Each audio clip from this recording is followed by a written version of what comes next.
আসসালামু আলাইকুম। আমি ইলেকট্রিশিয়ান আব্দুল মমিন আপনার জন্য খুবই চমৎকার এবং ইম্পর্টেন্ট ভিডিও নিয়ে হাজির হয়েছি। বর্তমান যুগে আধুনিক আপডেট কিন্তু সেন্টারি কাজ হয়ে থাকে, যেমন বাথরুমের ভিতর দিয়েই কিন্তু দোতলা, তিনতলা বা ছাদের উপর গ্যাস পাইপ কিন্তু উঠানো হয়। এখন এই যে বাথরুমের ভিতরে আপনারা এই গ্যাস পাইপ বা দোতলা তিনতলা লাইন কিভাবে করবেন আজকে আপনার সুন্দর করে দেখিয়ে দিব, যাতে আপনারা পরবর্তীতে এই কাজগুলো খুব সহজে করতে পারেন। তো একটি টয়লেটের সাথে এখানে একটা রান্নাঘরও রয়েছে। তো রান্নাঘরের যে আপনার সিঙ্ক ব্যবহার হবে, সিঙ্কের যে ডেলিভারি পাইপ, সেই পাইপের ডেলিভারির জন্য এখানে দেখেন আমি 4 ইঞ্চি একটি লং ট্যাপ দিয়ে এখানে আমি দেখেন ঠিক সিঙ্কের মাঝামাঝি আমি এখানে লং ট্যাপ ব্যবহার করে টয়লেটের ভিতর কিন্তু আমি নিয়ে গিয়েছি। এখন আসি দেখেন এইখানে আমি যেহেতু টয়লেটের যে কোনো এক কর্নার দিয়ে আপনাকে কিন্তু এই ডাকের লাইন অর্থাৎ দোতলা তিনতলা লাইন আপনাকে কিন্তু বের করতে হবে। আমি আবারও বলছি, টয়লেটের বা বাথরুমের যে কোনো এক কর্নার দিয়ে আপনাকে কিন্তু এই লাইনটা উপরের দিকে বা আকাশের দিকে কিন্তু তুলতে হবে। তো দেখেন আমি এইখানে টয়লেটের যে কর্নার রয়েছে সেই কর্নার সাইডে আমি দেখেন ময়লা এবং পানির লাইনের দেখেন এখানে আবার ফলসাদটি ছিদ্র করে আমি কিন্তু দোতলা তিনতলা লাইন এখান দিয়ে কিন্তু উঠাবো বা গ্যাস লাইনটা উঠাবো। এখন দেখেন এখানে এই লাইনটা কিভাবে করতে হবে। এখন দেখেন ওই পাশ থেকে আমার রান্নাঘরের লাইনটা একটা প্লেনটির মাধ্যম দিয়ে আমি দেখেন এখানে একটি প্লেন ব্যান খাইয়ে এখানে আমার দেখেন যেহেতু এখানে টয়লেট রয়েছে এখানে আমার লং ট্যাপ ব্যবহার করতে হবে। এই জন্য এখানে দেখেন মাঝখানে একটা টি লাগিয়ে এখানে লং ট্যাপ দিয়ে এখানে যেহেতু গোসলের ব্যবস্থা রয়েছে এজন্য ফ্লোরে কিন্তু পানি যাওয়ার ব্যবস্থা রাখতে হবে। এর জন্য এখানে আমি লং ট্যাপ ব্যবহার করেছি।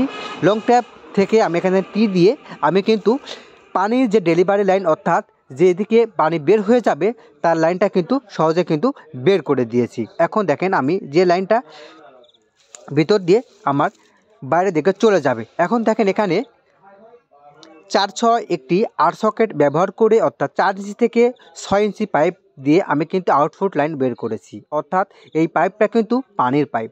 তো এখন আপনারা প্রশ্ন করতে পারেন যে ভাইয়া আপনি এখানে 4 ইঞ্চি না দিয়ে 6 ইঞ্চি ব্যবহার করলেন কেন?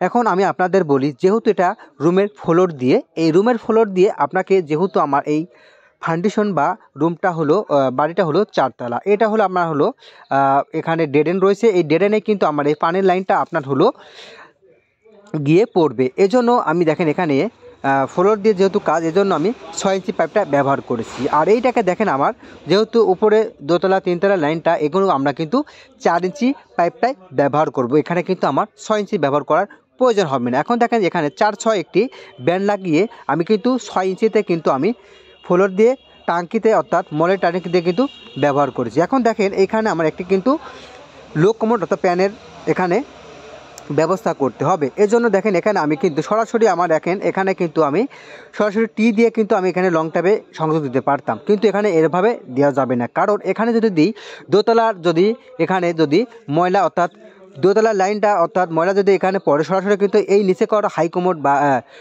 লং ট্যাপে কিন্তু এখানে মলগুলো জমা হয়ে যাবে। এই জন্য দেখেন এখানে আমি 4/6 একটি টি লাগিয়ে তারপরে কিন্তু এখানে প্যানের লাইনটা কিন্তু বের করে দিয়েছি। অর্থাৎ আমার এখানে কিন্তু একটি প্যানের এখানে যে পজিশনটা সেখানে কিন্তু আমি মাপ দিয়ে দেখেন এখানে সুন্দর করে ব্যান্ড খাইয়ে আমি কিন্তু এখানে ব্যবস্থা করেছি। এখন দেখেন এটা আস্তে আস্তে আমার যে সেফটি ট্যাঙ্কি রয়েছে এই সেফটি ট্যাঙ্কি থেকে কিন্তু আমি নিয়ে গিয়েছি।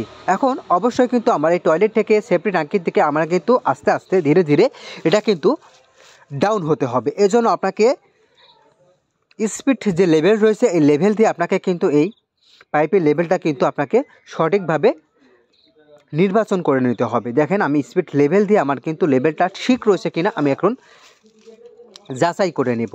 আমি আবারও বলছি, যখনই ফ্লোর দিয়ে কাজ হবে তখনই অবশ্যই আপনারা 4 ইঞ্চির পরিবর্তে 6 ইঞ্চি পাইপ ব্যবহার করবেন, কেননা আপনার এই পাইপটা 4 ইঞ্চি হলে পরে থিকনেস কম থাকবে, 6 ইঞ্চি হলে বেশি থাকবে।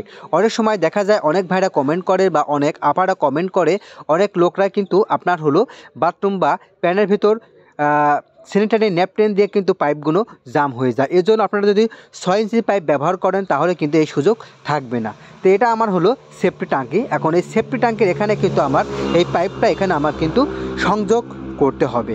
এখন আমি এটাকে মাটি খুঁড়ে সুন্দর করে আস্তে আস্তে আমি কিন্তু সেফটি ট্যাঙ্কের ভিতর প্রবেশ করিয়ে দেবো। দেখেন আমি ওই যে আমার ডাকের যে লাইন সেখান থেকে সেই টয়লেট থেকে আমি কিন্তু লাইনটা এখানে কিন্তু নিয়ে চলে এসেছি।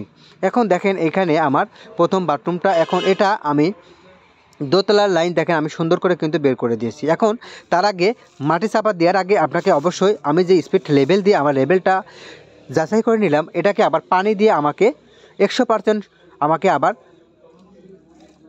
শিওর হতে হবে যে আমার লেভেলটা ঠিক রয়েছে কিনা। আমি দেখেন প্রথমত পানির পাইপে পানি দিয়ে আমি দিলাম, দেখেন আমার পানিটা কিন্তু খুব অনায়াসে আমার কিন্তু পানিটা বের হচ্ছে। এবং ময়লার পাইপেও আমি কিন্তু পানি দিয়েও দেখলাম খুব সহজে এটা কিন্তু আমার পানিটা এখানে ডেলিভারি হচ্ছে।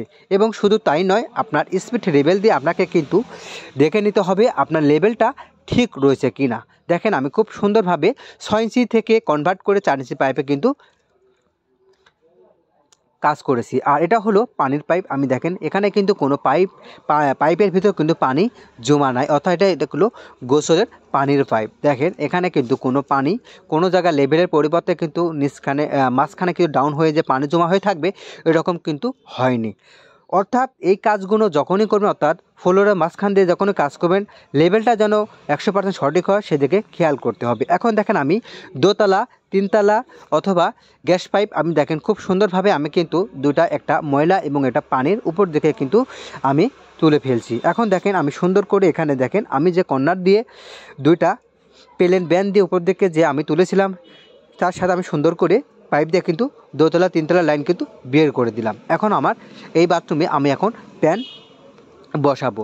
প্যান বসানোর জন্য আমি সুন্দর করে দেখেন টেবিল করে আমি কিন্তু প্যানটাকেও কিন্তু ঢালাই দিয়েছি। এখন আপনার প্রশ্ন হতে পারে, ভাই কীভাবে প্যানটা বসাবো, কীভাবে প্যান সহজ উপায় বসাবেন, আমি এই ভিডিওর ডিসক্রিপশনে দিয়ে দেবো, চাইলে আপনারা দেখতে পারেন। তো বন্ধুরা দেখেন আমার কিন্তু দোতলা তিনতলা লাইন আমার কিন্তু খুব সহজেই বাথরুমের ভিতর দিয়ে কিন্তু উঠে গেল, অর্থাৎ এটাকে বলা হয় ডাকের লাইন। পরবর্তী কিন্তু এই পাইপগুলো কিন্তু আপনার হলো গাঁথে দিয়ে ঢাকা হয়ে যাবে, কোনো পাইপ কিন্তু দেখা যাবে না, জাস্ট শুধু প্যান এবং গোসলের সাবান ট্যাপগুলোই দেখা যাবে। আর এটা আমার সেফটি ট্যাঙ্কি। এই সেফটি ট্যাঙ্কি দেখেন আমি সুন্দর করে আমি ওই বাথরুম থেকে আমি কিন্তু দেখেন এখানে অনায়াসেই আমি কিন্তু লাইনটা এখানে দেখেন আমি কিন্তু পাস করেছি, অর্থাৎ আমি কিন্তু কানেকশনটা দিয়ে দিয়েছি। তো এখানে আরেকটি বিষয় বলি, এখানে কিন্তু আমার পিট করার প্রয়োজন রয়েছে। এখন পিট করতে হলে অনেক ভাইরাই কিন্তু আপনারা সরাসরি এটা পাইপ কেটে পিট করেন। তো এখন এখানে দেখেন আমি খুব সহজে কিন্তু আমি এখানে সাইড ডোর ব্যান দিয়ে আমি কিন্তু এখানে কিন্তু আমি পজিশনটা রেখেছি। এখানে কিন্তু জাস্ট উপরে ঢাকনা দিলে কিন্তু আমার কাজ হয়ে যাবে। দেখুন আমার কাজ কিন্তু কমপ্লিট হয়ে গেছে। তো বন্ধুরা যখনই আপনারা টয়লেটের ভিতর দিয়ে ডাকের লাইন আপনারা অর্থাৎ বাথরুমের ভিতর দিয়ে যখন পাইপের কাজগুলো করবেন, তখন অবশ্যই আপনারা কীভাবে কাজগুলো করবেন তা খুব সহজে কিন্তু দেখিয়ে দিলাম। তো এই ছিল আজকের ভিডিও। ভালো থাকবেন, আল্লাহ।